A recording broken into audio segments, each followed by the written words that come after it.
अपने ग्राम पंचायत राज दरपा से मुखिया पद के भावी महिला उम्मीदवार बबीता कुमारी प्रत्याशी पति मनीष कुमार जिनको अपना बहुमूल्य वोट देकर भारी से भारी मतों से विजयी बनावे।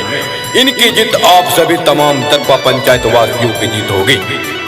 मदद किया है साथ दिया है, मदद किया है साथ दिया है, बिना किसी पद पर रहते हुए सबका काम किया है, सबका काम किया है। बबीता कुमारी जिंदाबाद जिंदाबाद जिंदाबाद, मनीष भैया जिंदाबाद जिंदाबाद जिंदाबाद, बबीता कुमारी जिंदाबाद जिंदाबाद जिंदाबाद। क्यों पड़े हो चक्कर में, कोई नहीं है टक्कर में, अपना मुखिया कैसी हो, बबीता कुमारी कैसी हो, दरपा पंचायत की जनता जिंदाबाद जिंदाबाद जिंदाबाद, बबीता कुमारी जिंदाबाद जिंदाबाद जिंदाबाद, मनीष भैया जिंदाबाद जिंदाबाद जिंदाबाद। जनी भूलई हा सोची समझ सुना बटन दबाई हा, मुखिया या बकी बनई हा, बबीता कुमारी के जीतई हा, मुखिया या बकी बनई हा, बबीता कुमारी के जीतई हा। सुना ये चाची जनी भूलई हा सोची समझ सुना बटन दबाई हा, मुखिया या बकी बनई हा, बबीता कुमारी के जीतई हा, मुखिया या बकी बनई हा, बबीता कुमारी के जीतई हा। वादे से न कभी हटे हैं न कभी हटेंगे, वादे से न कभी हटे हैं न कभी हटेंगे, सिर्फ विकास विकास विकास विकास ही करेंगे।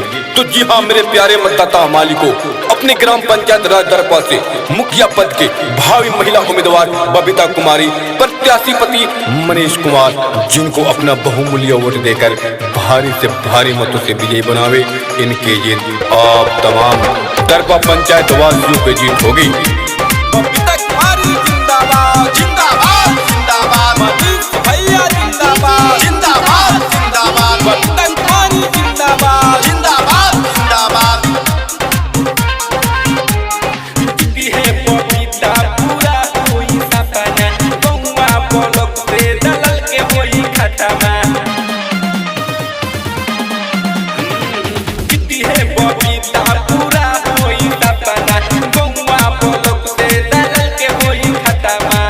सुनो ये भैया बाबी जनी भूलई हा, चाचा या चाची के जाके बतई हा, मुखिया या बकी बनई हा, बबीता कुमारी के जीतई हा, बाकी जनी भूलई हा, बबीता कुमारी के जीतई हा। अपने ग्राम पंचायत राज दरपा से मुखिया पद के भावी महिला उम्मीदवार बबीता कुमारी प्रत्याशी पति मनीष कुमार जिनको अपना बहुमूल्य वोट देकर भारी से भारी मतों से विजयी बनावे। इनकी जीत आप सभी तमाम दरपा पंचायत वासियों की जीत होगी। बबीता कुमारी जिंदाबाद जिंदाबाद जिंदाबाद, मनीष भैया जिंदाबाद जिंदाबाद जिंदाबाद। अवध किशोर जी के बात न भूलई हा, दादा दादी चाचा चाची सबके समझई हा, ए भैया अब किना भूलियो। नाला लाली लोट बनी बनी हो घरवा, केहू न होई कबो में घरवा। सुनो ये चाचा चाची नहीं भूलई हा, सोची समझ सुनो बटन दबाई हा, मुखिया या बकी बनई हा, बबीता कुमारी के जीतई हा।